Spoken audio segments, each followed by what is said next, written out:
Thank you, Mr. Chairman, and Director Peters, good to see you again. Thank you, Senator. Good to see you. You entered this post with a reputation as a reformer. When you took this job, you expressed to this committee, to the Permanent Subcommittee of Investigations, and to the public your commitment to reform. And I said to you at that time that the question is whether or not you would deliver. You've now been in the post for about a year, and Congress expects results. I want to begin by talking about the sexual assault of female inmates in BOP custody. Investigation I led at the Permanent Subcommittee of Investigations last year found that in 2/3 of BOP institutions that housed female inmates had been sexually assaulted by members of staff. What specific steps have you taken in the last year to end the sexual assault of BOP inmates? A whole host of things, Senator. So we have engaged in cultural assessments at all of our female facilities. We've brought in external consultants to help us engage in trauma-informed care and gender responsivity. The most important thing that we've done is work to hold those who have engaged in that abuse accountable.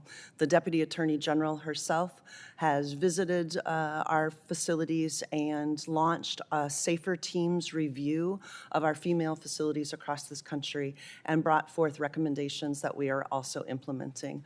We continue to work with law enforcement and U.S. attorneys to hold those individuals accountable and continue to increase our training so that when we hire the right people on the front end, they are then trained to do their job. Okay, let's talk about two specific deficiencies that we had identified in the PSI report. One, the efficacy of PREA audits. At institutions that had passed their PREA audits, there was nevertheless widespread sexual assault. At one institution that had passed its PREA audit, the warden and the chaplain were later found to have raped inmates. Yes. What steps have you taken to ensure that the PREA audits identify indicators of sexual assault in prisons? So the PREA audit is based on the standards put forth across the country for all correctional facilities, and they did great things. They did things like ensure that reporting structures were in place, that oversight was in place, that individuals were given information around their right to be safe.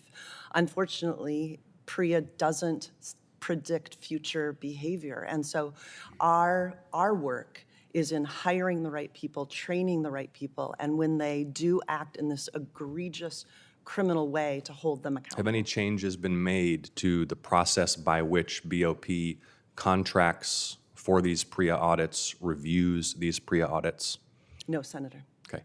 Are you personally reviewing incident reports from BOP facilities?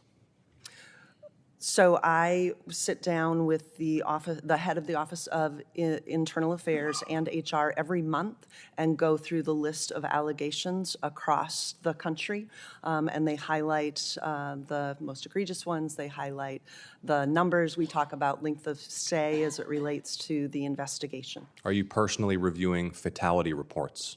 I am reviewing the suicide reconstruction reports. Are you reading suicide reconstruction reports in full? I am. In addition to the shortcomings of the PREA audits, and I don't think it's fair to say that they were doing great things when at institutions where leadership was engaged in sexual assault, the audits came back clean. But putting that aside, another key issue that we identified were the shortcomings in the Office of Internal Affairs, and in particular, the multi-thousand case backlog of investigations. What steps have been taken to clear that backlog, and how much progress has been made? And if I might, just for a second, Well, my time is very limited. PREA did great things 20 years ago. That was the point I was trying to make. As it relates to the Office of Internal Affairs, that backlog was something that has been there for a while. We added more than 50 positions to the Office of Internal Affairs. They have now been hired and trained, and we will start seeing that backlog and the timeliness of investigations improve. What is the state of the backlog today?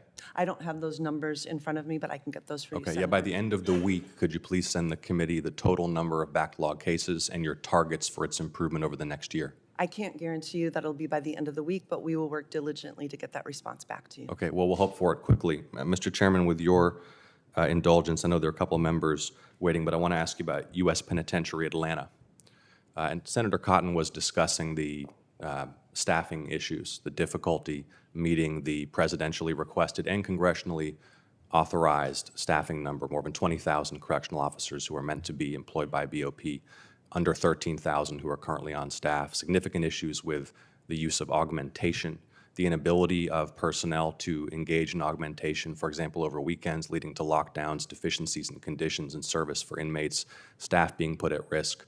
What specific steps are you taking to ensure that correctional officers can be recruited and hired at competitive salaries and retained? So we have rolled out retention and recruitment incentives across the country at certain facilities that are really struggling. We've really worked hard to work with an outside consultant to change how we're branding ourselves and marketing ourselves so that we get that solid corrections professional to come into the front door. And this has been a top priority for us over the last year. Thank you, Mr. Chairman. Senator Tillis.